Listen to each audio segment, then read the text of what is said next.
Aterkia eskuan duela heldu da Jon Artano kazetaria Elkarrek Donostiako Fermin Kalbeton kalean duen dendara. Bertan, Juana izenburuko liburua aurkeztu du. Zestoakoak Tene Mujika beka irabazi zuen iaz. Ameriketan ibilitako hainbat euskaldunen kontuak eta gure artean dabiltzan hainbat amerikarrenak kontatzeko Handerik Hande izeneko proiektuarekin. Urte osoko ikerketa lan horrek Juana Perearengana eraman du egilea, gaur aurkeztutako liburuaren protagonista. 6 hilabeteko bidaia bat egin nuen Hego Ameriketan, Andeak ardatz hartuta, eta Argentina, Chile, Bolivia, Peru, Ekuador eta Kolombia korritu nituen, hegoaldeko muturreko izotzetatik, basamortuak eta Amazonia oianak eta horiek denak.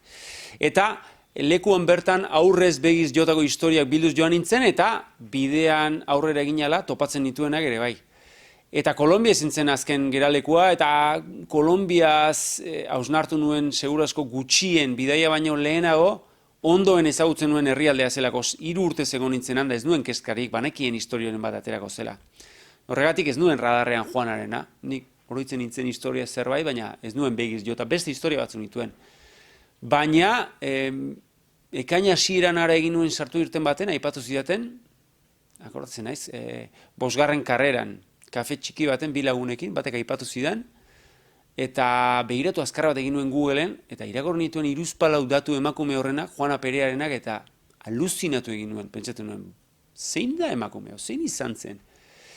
Eta itzuli nintzenean Kolombiara, bidaiaren azken geltokia izango zen egonaldia edo egitera, pixka bat hasi nintzen ikertzen, familiarekin bildu nintzen, eta ikusi nuen historia pentsatzen nuena, baina are harrigarriagoa zela, ez Juanarena bakarrik, Juanaren familiarena ere bai.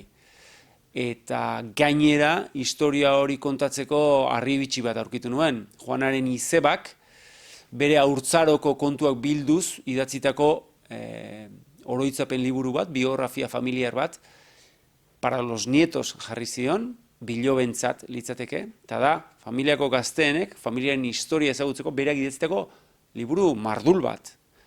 Baina emakume hori idazlea zen eta ondo idazten zuen, eta liburu zoragarria da, eta hortik edan dut, pixka bat,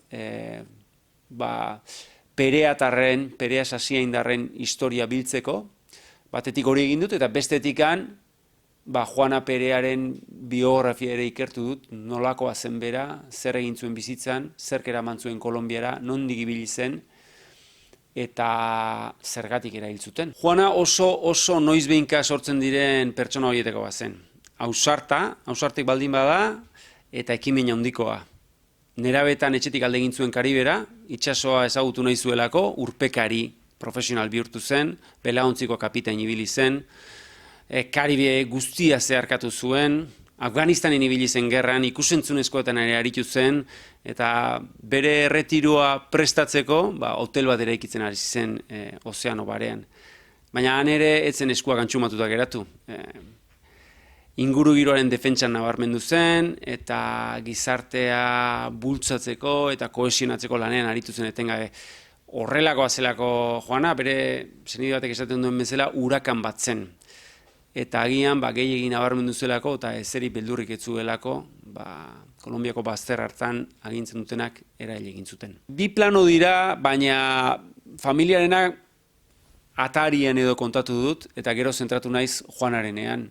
Eta, hitz egin dut bere ingurukoekin, agintariekin, fiskaltzako eta poliziako ikerlariekin, hitz egin dut gorpua aurkitu zutenekin hondartzan. Eta pixka bat hasieratik berreraiki dut nola izan ziren aurreneko ordu horiek, gorpua azaldu zenetik, aurreneko xok hori, horrek eragin zuen oihartzuna ere bai, ze Kolonbian 2 egunez behin hiltzen dute lider sozial bat, Juana lider sozial bat zen, eta Kolonbian 2 egunez behin hiltzen dute lider sozial bat, eta ez du inolako arrabotxik ateratzen, eta Juanarenak berriz egundoko zalaparta sortu zuen, patipat, Espainiar naziotasuna zuelako, Espainiar pasaportea zuelako, eta Espainiako diplomatikoak dantzan jarri zutelako, Kolonbiako polizia, eta oihartzun mediateko izugarri eduki zuen.